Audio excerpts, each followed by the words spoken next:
หาแล้วได้แล้วก็ตามเข้าก็อย่าเฮ็ดกินก็อย่ากินบ่กินยาโดยคือหน้าที่เขาเจ้าเฮ็ดหยังเขาเจ้าตำข้าวตามเข้ามาเนาะคันช่วงใดที่แบบว่าอันนี้ก็คือช่วงนี้ก็มีข้าวถุงอยู่ก็กินข้าวสารเนาะแม่เนาะโดยข้าวเปลือกเบิดแล้วบ่อยู่เฮือนเจ้าน่ะหมดแล้วหมดแล้วลูกนี่ก็เข้าผู้ลูกเอาให้แล้วอันนั้นโดยช่วงนึงหั่นอีนางเพิ่นพาก็อย่างน้อยไปตำข้าวตลอดพี่น้องเอ้ยแต่ช่วงนี้เพิ่นไปตำคือมันเบิดแล้วเนาะแม่เนาะหมดแล้วคันเบิดสอบนี้นี่สิเอาใช้กินใช่มั้ยบัดนี้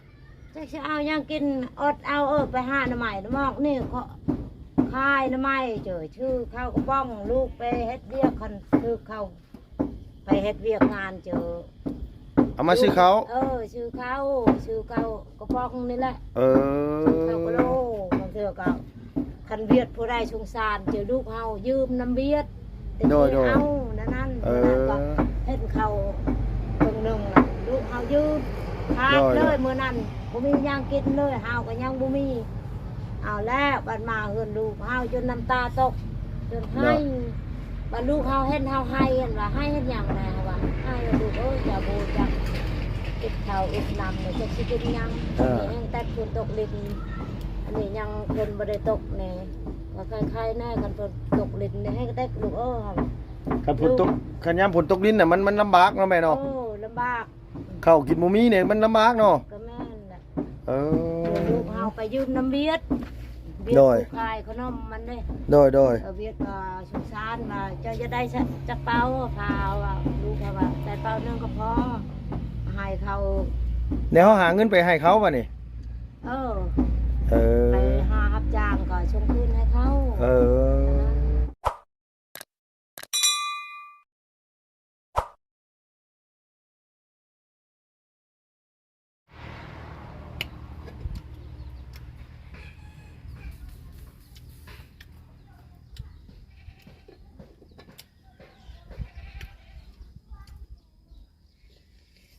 น้องพี่น้องเปิดหม้อมาก็กำลังต้มไก่พี่น้องเลยกำลังต้มไก่อยู่ว่าบ้านสกีพีนอยู่เพื่อนสาวเพชรน้องพี่น้องพี่น้องเลยหอมขับบ้านขับเมืองอยู่โธ่ต้มไก่หรือต้มอึ่งมื้อนี่พี่น้องเลยต้มหน่อไม้ไปเสด็จทั้งเพชรว่าเอาน้องพี่น้องพอดีว่าลุงกับเลยเรียนมาเพื่อนของสนามพี่น้องก็เลยเห็นน้องเพชรเพิ่นก้มเงยอยู่น้ำตาพังยาวอยู่ให้หิวเข่าหรือว่าได้ใดบุกไฟเข้าตาหรือว่าหิวเข่าพวกนี้พี่น้องเอ้ยหิวเข่าโดยกำลังสิแกงหน่อไม้กินน้ำได้บ่เฮ้ยบ่เผ็ดกินน้ำได้อยู่บ่เอาคือมาให้กันกินน้ำเขาสิกินน้ำได้อยู่บ่เขาถามน่ะสุกก่อนสุกก่อนโอ้ยโดยสบายดีเด้อพ่อแม่น้องเด้อโดยสบายดีโดยโอ้มาแต่ไสมื้อนี้อยู่เฮือนบ่ได้ไปเฮ็ดสวนบ่มันกำลังท่าอยู่จะเฮ็ดให้สั่งให้น่ะโดยสั่งให้เอาไปเนาะสาเพชรเก่งสิเก่งหน่อไม้บ้านตัวเก่งหน่อไม้ใส่ยานางอยู่บ่นางบ่มีบ่ได้ใส่โดยเนาะไปหาเพชรนี่นะแม่โอ้ใส่ยังในสะเพชรใส่ยังในแกงหน่อไม้คันมันบ่มีอันนี้น่ะใส่มะอึใส่มะอึใส่มะบวบเนาะถ้ามีบวบเนาะมันบ่มีนะมะบวบบ่มีใบยานางแต่ที่ง่ายยังใบพริกเธอก็มีอยู่น่ะใส่ใบพริกก็ได้ใส่อยู่ประมาณตัวใช่ได้เฮามาตำเนาะตำใส่ก็ข้าวเบื่อเนาะใช้ได้เนาะเพชรเพื่อนตัวบ่ได้มีน้ำใส่บ่น้องนี่นะบ่มีตัวเอาน้ำใส่ค่ะเอาเฮือนแม่เขาได้เฮือนไปนะแม่เขาอยู่ถึงไม่ได้ไปอาบน้ำได้ค่ะอาบใช่ค่ะอาบอยู่พื้นอยู่ห้วยบ่อยู่เฮือนแม่ค่อยเฮือนแม่ได้น่ะเฮือนแม่ค่อยเผาเฮือนเจนะเผาละล่าแม่ตุกดินนะแม่ตุกแย่งดินนะ โดยบ่ไงว่าแม่ตัวน่ะเฝ้าอันว่า เบิ่งเพื่อน ดิน เบิ่งดินเล่า อ๋อแล้วไปเอาอยู่พุ่น โดย บ่ไงว่า เพิ่นบอกว่าบอกนำแม่ค่อยเราพากว่า ให้ลูกเจ้าตักนำลูกค่อยลูกเจ้าบ่มีนำอาศัย โดย เพิ่นดูต้นค่อย เพิ่นดูตนแล้วเพิ่นก็เลยให้ไปเอาอยู่พุ่น โดย แต่มันก็ไกลคือเก่าแม่นบ่ ใกล้คือเรา เออ เอาล่อนี่ล่ะ เอาล่อไปยุ่งเอา โดย เออ เพิ่นจ่ายเองค่อยก็ตักละล่ะ เพิ่นจ่ายเองเนาะ โดยเราดูต้นค่อยแล้วให้ อ่า ใช้ แม่ตัวไปเผาอันไปรับจ้างเผาเอื้อนเพิ่นนั่น โดย เจ้นี่เนี่ยเพิ่นเฮ็ดหยังน้องเพิ่นอยู่บ้านไหนเพิ่นน่ะ พูนอยู่บ้านอยู่เวียงจันทน์อยู่สวรรค์นั่นเพื่อนลาวเลยอยู่ เพิ่นมาเฮ็ดหยังอยู่พี่เพิ่นคือมีเฮือนอยู่พี่ล่ะ เรามาเฮ็ดเวียกขายหยังวะเวลาเขามาอยู่นี่เราไปมาจอบเพื่อนลาว โอ้ เราตั้งเพื่อนเราชื่อดินอยู่บ้านนี่ เราซื้อดินอยู่บ้านนี่แหละเพิ่นตั้งอยู่บ้านนี้ โดย เออเอาอยู่เฮือนกับไผเพชรมื้อนี่น่ะ อยู่กับน้อง อยู่กับน้องคนใด น้องกุล่านั่นแหละ อ๋ออีนางผู้ดาหั่น โดย เออโดยน้องบ่ได้อยู่บ่ใช่บ่นี่น่ะ ผู้หนึงไปรับจ้าง เราบ่มีเงินใช้ อีนางอันผู้ร้องผู้หลานไปรับจ้าง บ่เราผู้เอื้อยนั่นนะ นั่นแหละจังว่าน่ะผู้เอื้อยน่ะ โดย ไปรับจ้าง โดย น้องตัวผู้ชายนี่จ้ะ ผู้ชายเราไปลิ้นนะ เออ นี่เราพักมือช่องมือแล้วเราไปรับจ้างคือกันมือนี้เราเมื่อยเราไปขึ้นมันนะ โดยมันมวยชั้นที่จืดบ่หน่อไม้น่ะ จักละบ่ได้เบิ่งทางจักหน่อยก่อนให้มันจืดเราจะตำข้าวเบื่อ มาแล้วเขาเบื่อ มากแล้ว เออ แม่ว่า มาเลยผู้แม่แล้วมาเลยเออได้พี่สั่งได้มานะแม่เอ้ยสบายดีเด้อ โอ้ยสบายดี ได้หยังน่ะ ได้ผักเนา เออ ผักเนาก็ใบยะนาง โดย แปลว่าที่ใช้ใบยะนางน่ะ ไปมาแต่ แต่คุณแต่ เออเฮือน เราปลูกนะ คันปลูกก็ได้กินแล้วเฮ้ยปลูกคือบ่ปลูกใส่อยู่สวนนี่นะอันเพชรคือบ่มาปลูก ปลูกแล้วนี่ ป มัน ลูก ตา แล้ว ย มันตายอะลูกเอ้ย นี่ มัน ยานาง บ่ได้ปลูก เราปลูก ยาม แล้วนี่แถวนี้ มันต้องปลูกหน้าฝนสิแม่ฝนตกแล้วเฮาปลูกเลย นั่นน่ะครับ เอาพูนขี้งัวขี้หยังใส่โอ้ยงามโพดแล้วไว้เขาเดียว ว่าปลูกยามแดดเห็น ปลูกยามแลงมันก็ตายแล้ว นำก็บ่มีเนาะ โดย เว อันนี้ ลา ก็อยู่บนน้ เวลา ำมันมี โดย ปลูกแล้วมันขึ้นไว้เนาะ อันนี้บ่มีน้ำลูกเป็นพอแห้งไปตักน้ำห้วยก่อนจะไปฮดอันนี้ โดย น้ำจะกินก็บ่มีนี่ นั่นแหละเขายังถามอยู่ว่าเฮือนเจ้านี่บัดบ่มีน้ำใช้ยังว่าอยู่ เด้อ มีน้ำใส่ยากน้ำก็บ่มีโอ้ยอุกแล้วลูกเอ้ย โดย อุกอันนี้เฮาบ่คนไปหากินหาอยู่นี่มันบ่ได้ไปหาสิหยังมีหยังกิน โดย ลูกสาวลาไปทางไหนลูกสาวลานะ ลูกเชลาพุ่นไปนั่งเอื้อนหมู่มัน ผู้น้อยๆนั่นบัดบ่เข้ากล้องพี่น้องไอ้ผู้น้อยๆน่ะ แล้วยา หายมันว่า อยากอาย โอ้ยอายก็แห้งแล้วน้ำใส่ยังบ่มีอยู่ เนี่ยอายอย่าอันค่ะ เนาะอายเฮ็ดหยัง มันว่าอายอะเบิ่งเฮาขี้ลายมันว่า มันอายมันว่าขี้ลาย โดย เลยก็ขี้ไล่คือกันไม่เห็นเขาอาย โดยเนาะ เด็กเราเพื่อนไทยคนไม่ได้อายนะ บ่อายต่อยอายบอกกับตัวก็นั่งอายเอ้ยมันว่าอายอยู่ เออ เอาหน้าตาขี้ลายดี เออ ใครแน่ เขามั่งแล้วขนาด งามก็บ่งามก็ยาเนาะ เนาะบ่เกี่ยวนะเนาะเพชรเนาะมันบ่เกี่ยวนะงามขี้ร้ายครับมันบ่เกี่ยวได้แม่เอ้ย เกลียว โดยเพิ่นกำลังสิเกียงหน่อไม้กินเที่ยงพี่น้องเอ้ยหน่อไม้ยามนี้นี่เริ่มออกแล้วบ่แม่พอได้กินอยู่เนาะโดยเวลาฝนตกนี่หัวอยู่บ่แม่หัวบ่เฮือนนี่ โอ้ยมันบอกคนอัน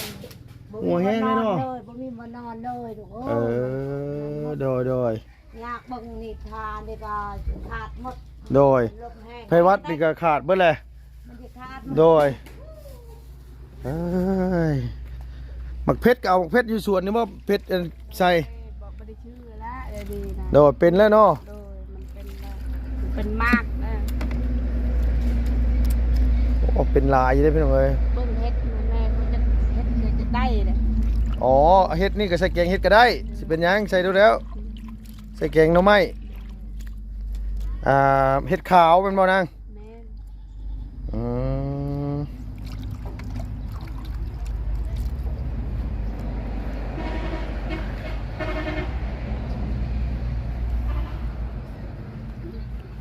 ผู้พี่น้องเอ้ยอันว่าหมักเพชรเพิ่นกำลังออกหมากลายดีโล บ่มีน้ำบ่เอาไปตาย ขายอยู่ฝนตกใส่แหละ เวลาฝนตกเราก็ขึ้นมา โดย จะตายแล้ว พี่ต้นนี่หลายซ้ำ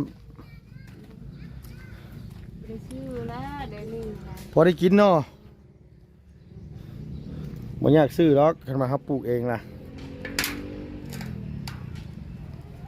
ไปสมัครงานได้เดี๋ยวบ่เพชรสมัครงานน่ะ ได้แล้วโค่นอยู่เวียงนั่นน่ะ ฮะ อยู่เวียงน่ะแม่ให้มาให้พ่อไป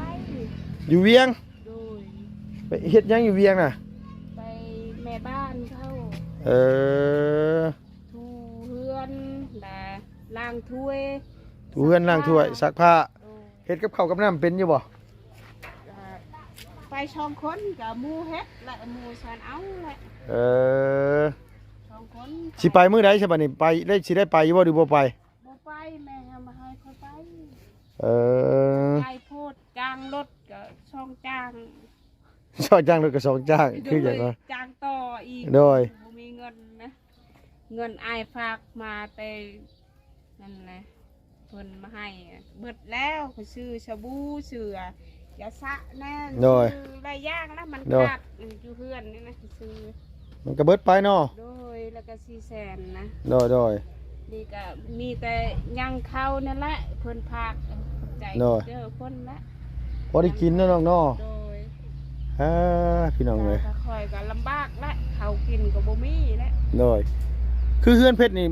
บ่ได้มีหมูมีงัวมีควายเลี้ยงบ่เนาะ บ่มี บ่มีเลย บ่มียังบ่มีหยังเลย โดย เออ มีแต่เฮือนนี่แหละ มีแต่เฮือนห้างๆนี่เนาะ โดย เฮือนกับเฮือนมาคือเห็นนี่แหละพี่น้องเอ้ยฝนตกฟ้าลงมากับหัวปันอันนี้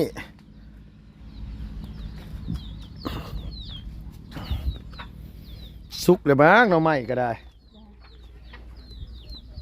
มันจืดเลยล่ะ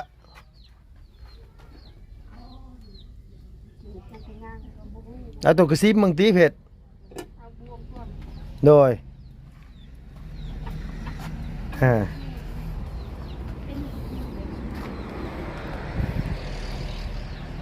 อีหยังเอาหน้ำไม้ใส่ถุงเห็นยังแม่น่ะเสียไปขายป่ะ ไม่จะไปขาย เท่าไหรแม่สิขายน่ะเท่าไหรบอกมาโน่นนะบอกมาโน่นนะบ่ต้องไปดอกมันเมื่อยแม่นยังอันนี้แม่นยังนี่ ให้จะปลูกไปให้ปลูกยา เอออันนี้แม่สิขายเท่าไหรอันนี้น่ะ 10,000 โอ้ย10,000 ชุบยานี่ โอ้ยเนาะ ไปไต่เช่าตาย แต่จะเศร้าว่าฉันว่า ได้กินข้าวจนชัดๆอยู่พอจะได้เงิน เอาเฮาให้25,000เนี่ย อ้าวขอบใจ โดยบ่เป็นหยังบ่เป็นหยัง ขอบใจ โดยพี่น้องเอ้ยเนาะซื้อหน่อไม้พร้อมมื้อนี้นี่แม่เราว่าสิไปขาย 10,000มาซั่นโอ้ยตายเพื่อไปอันนี้อีกไม่ให้อีกเนาะ ไปซื้อปิ้งนัวแน่ ฮะ เราคายไปซื้อปิ้งนัวซื้อปิ้งนัวซื้ออยากซื้อเลย นี่เพชรเอาน้ำมาใส่เพชร นะ น้ำมาใส่ต้มเนาะ บ่ได้เมื่อบ่ บ่เอาต้มอยู่นี่ตอนแรกมา เอแหละ เอานะต้มมานะเอาน้ำเทใส่ไปตักน้ำใส่ไปเอาหม้อตัวนั้นออกกับข้างหม้อตัวนี้ใส่เอาหม้อตัวนั้นมาข้างไว้ต้มโลด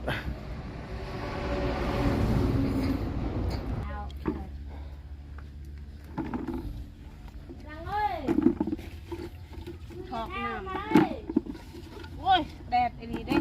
แดดมื้อนี้เนาะเผ็ดเนาะฮ้อนเนาะ นี่มาตักโอ้ยตากแดด โอ้ยเนาะย่ามาย่านหน้าดำตัวก็ได้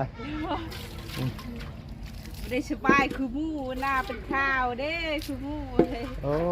ยไผหน้าขาวดิคือกันหั่นแหละ ปากลีปากเห็นยังสบายเว้ย โอ้จมลำบากว่าซั่นน่ะตายสิบ่ลำบากเฮ็ดได้ก็ลำบากเบิดทุกคนนั่นแหละน้องเอ้ย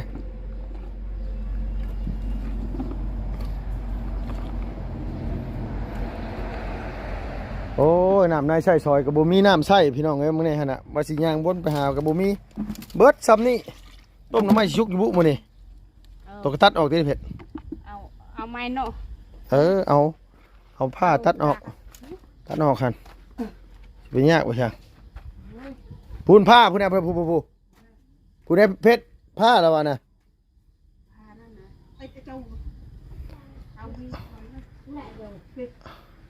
อาจูนี่คือยังอาจูนี่มีดบ่ อาจูเอ้ยพี่น้องเอ้ยเด้อพอดีแล้วพอดีอันนี้แป๊บเดียวก็สุกแล้วหน่อไม้ซื่อน่ะสิยากบ่ช่างเอาพี่น้องจะเราเพิ่นตำมันว่าเขาเบื่อไปฉันว่าเบรกก่อนอ๋อน้องๆยิงยังนะหำยิงนก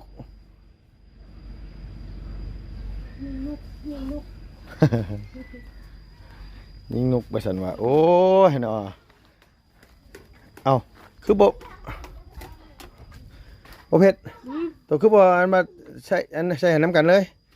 บ่ได้บ่โอ้จะเผาใส่แบบนั้นเห็นว่ากันโอ้มันสิติดอยู่บ่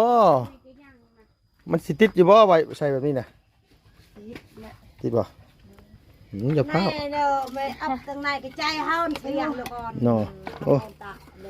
เฮ็ดไปน้ำไห้ไปน้ำตายแล้วเผ็ดเอ้ยเนาะ นี่ใช่บนนี้ก็ไว้มันอันนั้นจืดอันนี้ก็ซา ได้ยีดอก ไอ้ เฮ็ด ดอกใครมันลุก หน่อย ไฟแต่ว่ามันลูกก็ลูกอยู่มันควันนะมัน มันควัน ชื่อมันคน นี่เอาไฟอันคือ ดอได้ยีดอกแม่ได้ยีดอก นี่มันไว้นี่ จืด นี่เห็นบอกผู้วันมีประสบการณ์บ่ได้ยากบ่ใช่ดอกมาเฮ็ดเองเลยเอาคือไปมันจืดแล้วเนาะไม่หม้อแกงน่ะจืดคักหลายมันบ่แซ่บ ใช่เหรอก็เอาไปเติมเข้ามา เนาะแม่เนาะมันบ่แซ่บเนาะแม่เนาะมันจืดโพดมันบ่แซ่บบ่แม่นจังนั้นพายแม่มือได้แม่เอ้ย ก็เอาไปเติมใส่ เอาออกสักนี่ ออกมันควันมันซามันจืด จืดซ่า อันนี้ ไปหาแต่จักมุ้งมื้อเช้านี่น่ะ โอ้ยไปไตอันไตดุกพุ่นเอายักษ์พะตื่นเอาไปแล้ว อีนางร้อยก็บ่ไปนำบ่ บ่แฮกระแทกอันนั้น เออ โอ้คันแม่ได้เงินเจอมันคอตลอด คนบ่ให้บ้านเจอ ให้อีกแล้วเนาะ อืม เอวอีกแล้วเนาะ มันแอวได้เห็นสำหรับ คันบ่ให้มัน พอแล้วแม่พอแล้วได้แล้วหลายละเด้อคันบ่ให้กันก็เอวอีกแล้วเนาะแม่เนาะ แอวแล้วนี่บ่งบ่เห็นเขาขายหน้ำไม้นี่จังได๋มันคอแล้วคอมาแม่คอได้เงิน คอมันคู่เฮาได้ เด้อ คันบ่ให้เลย ลูกร้อยนี่ดื้อกูหมู่บ่แม่ โอ้ยบอกมันก็มันว่าคันเฮาเฮ็ดเวียกก็เจ้าให้เฮาเงินมา เฮาเฮ็ดเวียกจังได๋ เมื่อนั้นคือกันถ้าว่าไปแล้วลูกไปฮือชอยแน่ให้อันไปฮือเฮาไปให้อัน เด้อ ชอยเฮาแม่นี่บ่งแม่ไปเดียวเฮาก็บ่ไหว้ดูจังได๋เขาชักจังได๋ชักเขา ชักเขาเฮาก็บ่ไหว้ได้เฮ็ดผู้เดียวเมื่อยๆนี่แต่หาหน้าไม้ให้พวกเจ้ากินแน่ เด้อ ไปชอนปลาแน่แต่ โดย เฮานี่ไป เด้อ ย้อนหยังก็ย้อนฮักแพงลูกอันแน่ลูก เด้อ มันบ่ฮักบ่แพงลูกเจ้า ลูกจะกินหยังก็กินตามลูกเอ้ย สบายเนาะ อันนี้ก็โตไปได้แต่ห้าจะลูกจะสิกินหยังแมลงกินฮะสิต้นลูกอันแล้วแดดดำนี่บ่ให้เข้าไป โดย ยังแม่กับแม่ไปห้า อ่า นั่นแหละเขาว่าเจ้าลูกใหญ่หมดแล้วก็ยังเจ้าลูกตกได้ตาอยู่ไปหาใหม่ไปหาย่างบ่ผักบ่พร โดย ก็ย้อนแทงลูกนี่แหละ เออ เขาว่า โดย หาให้ลูกนี่ คันมายามมื้อแรงมาบุม ลูกนี่แหละเขาว่า โดยคันยามมื้อแรงมาบัดบ่มีแนวกินบัดเขาบัดถามหาแนวกินเนาะ โอ้นั่นแหละ พี่แม่กินหยังเพราะว่ามีหยังกินเพราะว่าหัน อันนี้ไปหาแล้วได้แล้วก็ตามเข้าก็อย่าเฮ็ดกินกินก็อย่า โด กิน ย กินบ่กินก็ยา โดยคือหน้าที่เขาเจ้าเฮ็ดหยังเขาเจ้าตำข้าว ตามเข้า ตำข้าวมาเนาะ อืม คันช่วงใดที่แบบว่าอันนี้ก็คือช่วงนี้ก็มีข้าวถุงอยู่ก็กินข้าวสารเนาะแม่เนาะ โดย ข้าวเปลือกเบิดแล้วบ่อยู่เฮือนเจ้าน่ะ หมดแล้ว เออ หมดแล้วลูกนี่ก็เข้าผู้ลูกเอาให้อันแล้วอันนั้นเขา โดย ใจมื้อนั้น ช่วง ช่วงหนึงหั่นอีนางเพิ่นพาที่ก็อย่างน้อยไปตำข้าวตลอดพี่น้องเอ้ยแต่ว่าช่วงนี้เพิ่นไปตำคือมันเบิดแล้วเนาะแม่เนาะ หมดแล้ว คันเบิดสอบนี้เดี๋ยวสิเอาใช้กินใช่ไหมบัดนี้ จะเอายังกินอดเอาไปหาหน่อไม้น้ำมอกนี่เขาคายหน่อไม้เจอชื่อเข้ากระป้องลูกไปเฮ็ดเวียกคันคือเขาไปเฮ็ดเวียกงานเจอ เอามาซื้อเขา ชื่อเขากระป้องนี่แหละ เออ เขาก็โลบางเทื่อก็คันเวียดผู้ใดสงสารเจอลูกเฮายืมน้ำเวียดแต่ โดย เอานั่นก็เฮ็ดเขาเบิ่งหนึงลูกเฮายืมขาดเลยมื้อนั้นบ่มีหยังกินเลยเฮาก็ยังบ่มีเอาแล้วบัดมาเฮือนลูกเฮาจนน้ำตาตกจนให้บัดลูกเฮาเฮ็ดเฮาให้เห็นว่าให้เฮ็ดหยังได้ว่าให้ลูกอย่าโบจักอิดข้าวอิดน้ำเนี่ยจะสิกินหยังยังแต่ฝนตกลิ้นอันนี้ยังเพิ่นบ่ได้ตกแน่ก็คล้ายๆแน่กันเพิ่นตกลิ้นนี่ให้แต่ลูกค่ะ คันฝนตกคันยามฝนตกดินน่ะมันลำบากเนาะแม่เนาะ ลำบาก ข้าวกินบ่มีเนี่ยมันลำบากเนาะ ก็แม่นแหละ เออ ลูกเฮาไปยืมน้ำเวียด โดย ขายขนมมันเด้ โดย เวียดก็สงสารว่าเจ้าจะได้จักเป้าพาว่าลูกเขาว่าแต่เป้านึงก็พอให้เขา เดี๋ยวเขาหาเงินไปให้เขาป่ะนี่ เออ